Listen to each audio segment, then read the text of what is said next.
Hello and नमस्ते सबैजनालाई। घुम भिडियोमा चाहिँ फेरि पनि स्वागत छ। र फर्स्ट अफ अल चाहिँ सबैजनालाई thank you so much 10K subscriber पुऱ्याइदिनु भएकोमा। र यदि सब्सक्राइब गर्नुभएको छैन भने चाहिँ च्यानललाई सब्सक्राइब गर्नु होला। र आज खासै त्यस्तो केही पनि इम्पोर्टेन्ट भिडियो बनाउने लायक केही छैन। कामबाट अलिकति फुर्सद मिलेको थियो र बजार डुल्न जाँदैछौँ। बजार डुल्न भन्दा पनि टाई लाउने सोख बढ्यो भनौँ। त्यसैले म र पाण्डेजी चाहिँ टाई किन्नको लागि बजार डुल्न जाँदैछौँ। र अब उरोमा चाहिँ टाई किन्नको लागि जाँदैछौँ। टाई लाउने रहर जागेपछि र भोलि लाउँछौँ होइन हामी टाई। अब हामीले चाहिँ भोलि हामीले टाई लगाउँछौँ। एउटा सानो प्रोग्राम एटेन्ड गर्न जाँदैछौँ। अब लन्डनमा आएर धेरै कुराहरू सिक्नको लागि, धेरै कुराहरू गर्नको लागि ड्रेसअप पनि अवसर पनि मिलिरहेछ। ड्रेस कोड, ड्रेसअप ड्रेसअपहरू पनि म्याटर गर्दो रहेछ। संसारकै अलि महँगो सहरा बसिसकेपछि साला टी सर्ट र प्यान्ट लाएर जान्छु नि भन्दा नपाउने रहेछ। टाई नै चाहिने रे, फेरि कलर पनि त्यस्तै चाहिने रे, भनेको जस्तै कलर चाहिन्छ अरे। त्यो अरू भएर पनि नहुने अरे। गाह्रो छ लन्डनमा बस्नलाई। सो अहिले चाहिँ म हेड अन द हिलको मार्केटमा आइसकेको छु र हामी चाहिँ टाई खोज्ने क्रममा छौँ। अब टाईको कति पर्छ के पर्छ थाहा छैन, कहाँ पाउँछ पनि थाहा छैन होइन। अब डुल्दैछौँ। पाउन्डल्यान्डमा पाउँछ भनेर पाउन्डल्यान्डमा छिरेको, त्यो अलिक सानो खालको रहेछ। त्यहाँ चाहिँ अब त्यो लुगाहरू राखेर दिन्छ, नत्र लुगाहरू राखेको ठाउँमा चाहिँ हुनसक्छ भन्ने हो। सकेसम्म सस्तो किनौँ भन्ने छ, पैसा किन खर्च गर्ने भनेर। अब कहाँ कहाँ पाइन्छ हेर्दै जाउँ। यहाँ पाउँछ, यहाँ त टोपीहरू रहेछ। टोपी भाटामा उ चाहिँ कसरी पाउँछ त अनि टाई कसरी पाउँछ? मोजा पाउँछ बरु, मोजा पाउँछ नि। यहाँ चाहिँ पाउनु सक्छ ब्रो। छिर्ने हो, छिर्ने हो। मफलरहरू चाहिँ रहेछ। सो हामी चाहिँ यहाँ माथि मार्केटमा आइसक्यौँ। कुन ब्रान्ड हो यो? एमएनएस हुन्छ।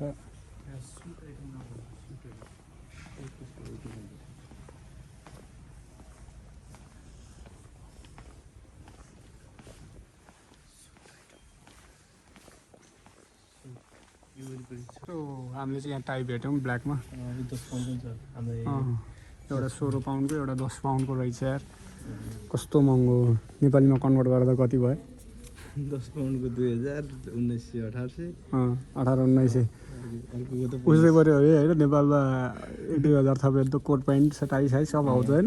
ठिक छ। त्यही ठिक छ। यही किन्ने 10 पाउन्डमा।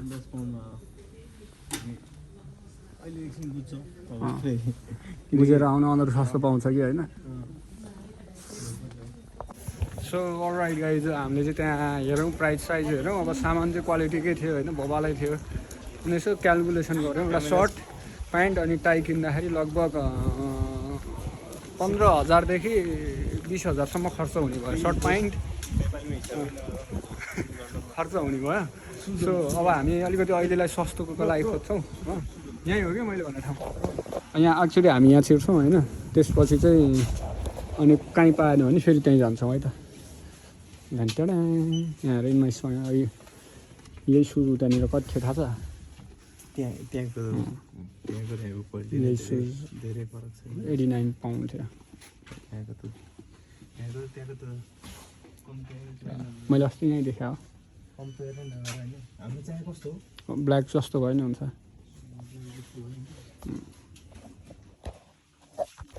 सो हामीले चाहिँ जुत्ता किन्यौँ होइन। उसले एउटा जुत्ता चाहिँ किन्यो, लगभग 20 पाउन्ड पऱ्यो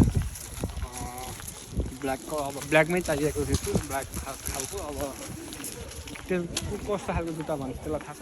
मलाई त थाहा छैन त्यो कुन खालको जुत्ता हो। यहाँभित्र सिधा हामी जस्तै यो मार्केटमा चाहिँ तपाईँहरूले चाहिँ कस्मेटिक आइटमहरू चाहिँ पाउन सक्नुहुन्छ। यो यहाँ चाहिँ सबै तपाईँको छालादेखि लिएर, कपालदेखि लिएर अरू प्रडक्टहरू जुन तपाईँको हेल्थसँग रिलेटेड छ, त्यो रिलेटेड प्रडक्टहरू यहाँ पाइन्छ। राम्रो मूल्यमा पाइन्छ। एकदम राम्रो खालको सामान पाइन्छ यहाँ। तपाईँहरू आएर चाहिँ एकचोटि भिजिट गरेर लिएर जान सक्नुहुन्छ होइन। तिमीले यहाँ यहाँ यहाँ युकेमा आएर धेरै मान्छेहरू कपाल झर्ने समस्या देखिरहेको छु होइन। मैले पनि फेस गरेँ होइन। मलाई चाहिँ एउटा साथीले अहिले एउटा स्याम्पू ल्याएको छ। त्यो स्याम्पू जुन चाहिँ युरोपबाट मगाएको हो, त्यो स्याम्पूको नाम थाहा भएन। तिमीले यो सपबाट सामान किनेको छौ? यो सबबाट सामान किनेको छैन, मैले हेर्न आएको थिएँ। तर गफ दिन चाहिँ आफू चाहिँ सामान किनेको छैन अनि कुनै एउटा सपलाई चाहिँ रेकमेन्ड गर्दैछ कि आफूले युजै नगरिकन रेकमेन्ड गर्दैछ यो राम्रो छ भनेर। यस्ता गफाडीको कुरा सुनेर नि हुन्छ। हावा गर्नु त्यहाँ राम्रो सामान नै पाइन्छ, 100% पाइन्छ। कसरी कपालको लागि अस्ति मैले बनाएको थिएँ। मसँग पैसा नभएर चाहिँ मैले किनेन होइन। प्रडक्ट मन पराएको थियो, तर त्यसको चाहिँ 50 पाउन्डमा तीनवटा पाएको थियो। तर मैले चाहिँ 50 पाउन्ड अहिले खर्च नगर्ने भनेर छोडेँ। त्यो म एक दिन आउँछु, ल लिएर जान्छु। ल उसले आएर चाहिँ लिएर जान्छ अनि त्यसपछि उसले युज गरिसकेपछि कस्तो हुन्छ फेरि रिभ्यू दिन्छ अनि किन्नु होला है त। सो अलराइट, हामीले चाहिँ टाई पनि किन्यो। 4 पाउन्डमा पायो टाई पनि। नर्मल युजको लागि चाहिएको हो होइन, अब डेली युज गर्ने पनि होइन। सो हामीले जे त्यही किन्यौँ 4 पाउन्डमा। 10 पाउन्डमा किनौँ कि जस्तो लागेको थियो, त्यही पनि अझै सस्तोमा पाइन्छ होला भनेर खोजेको। सो 4 पाउन्डमा पायौँ र 4 पाउन्डमा 2टा टाई पनि किन्यौँ। अलिअलि यहाँ मार्केटतिर हेर्दाखेरि नेपालबाट लुगाहरू यताउति लिएर आउनु सट्टा यहीँ किन्दा पनि ठिकै खासै फरक नपर्ने रहेछ भन्ने फिल भयो। मार्केटहरू धेरै डुल्यो।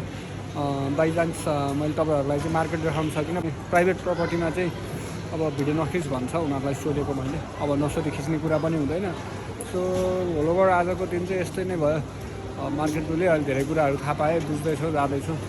लगभग मार्केट आएकोदेखि डुलेको छैन, यस्ता उता गर्दा गर्दै होइन। प्रेसरमा धेरै कुरा थाहा पनि छैन र अहिले चाहिँ हामी मार्केट डुलिरहेको छौँ। हेरौँ अरू के हेर्नु पाउँछ, बुझौँ। यसपछि चाहिँ हामी अनि घरतिर जान्छौँ होला।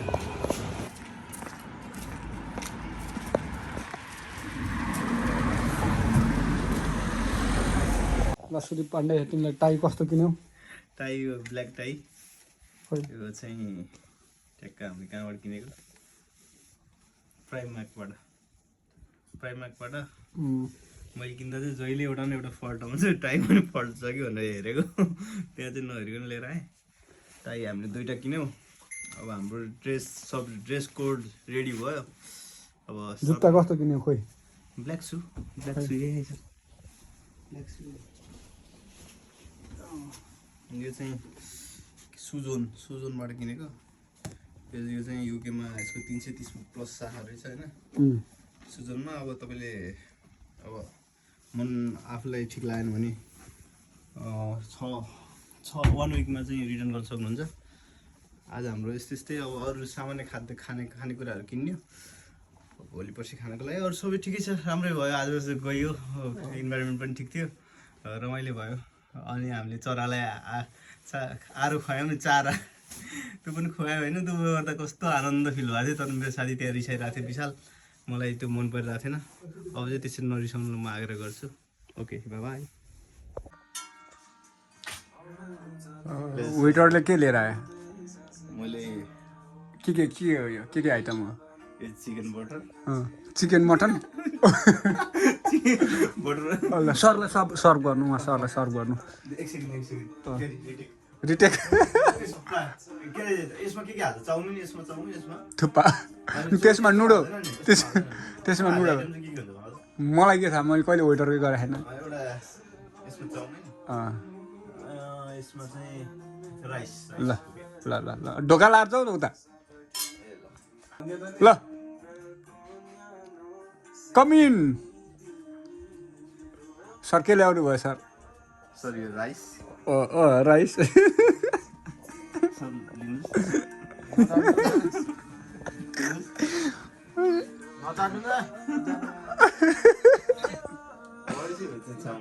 चाउमिन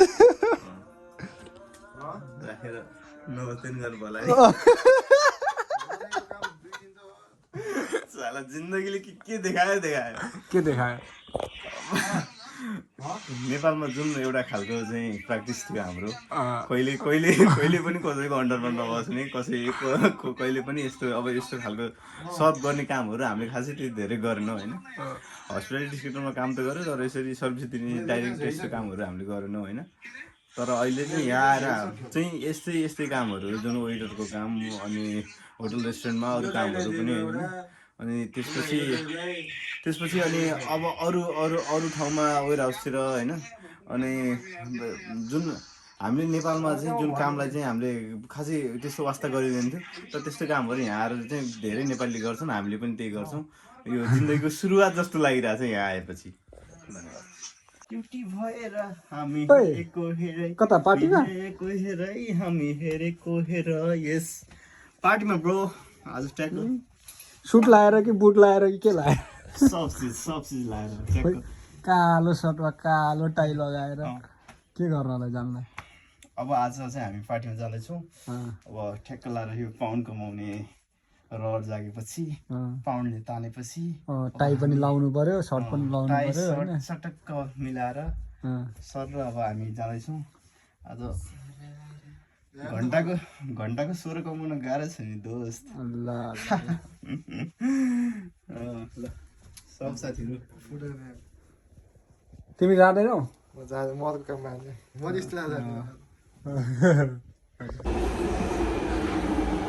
अब राइट पाण्डु कस्तो भयो त आजको मैले चाहिँ एक्सपेक्ट गरेको थिएँ यस्तो पार्टीहरू हुनु होला भनेर चाहिँ मैले एक्सपेक्टेसन थिएन होइन यहाँ चाहिँ एकदमै धेरै आनन्द आयो होइन जुन चाहिँ अब त्यहाँ म्युजिक साइडमा म्युजिक थियो होइन म त फेरि musician live music band music थियो त्यहाँ अनि मलाई त्यो सुन्दाखेरि म नेपालको क्लबमा गएको जस्तो त्यस्तो फिल भइरहेको थियो होइन काम कस्तो हो भनेर सोध्या मैले तिमीले कस्तो फिल गर्यौ भनेर सोधेँ कि काम पनि रमाइलो भयो काम त खासै एकदम इजी जब हो होइन अब अहिलेसम्म गर्नु आएर गरेको मात्रै सबैभन्दा इजी जब जस्तो लाग्यो होइन खासै त्यति धेरै त्यही अलि सामान त्यहाँ भनेको सामान सर्भ गर्नु थियो त्यो गरियो अनि अब चाहिँ के अरे त्यसपछि लास्टमा खाना पाइएन त दुःख लाग्यो सो अलराइट भिडियो चाहिँ कस्तो लाग्यो कमेन्ट गर्नु होला यदि राम्रो लाग्यो भने लाइक गर्नु होला र सब्सक्राइब गर्न चाहिँ नबिर्सिनुहोस् अर्को भिडियो लिएर पक्कै पनि आउनु छु त्यति बेलको लागि चाहिँ बाई बाई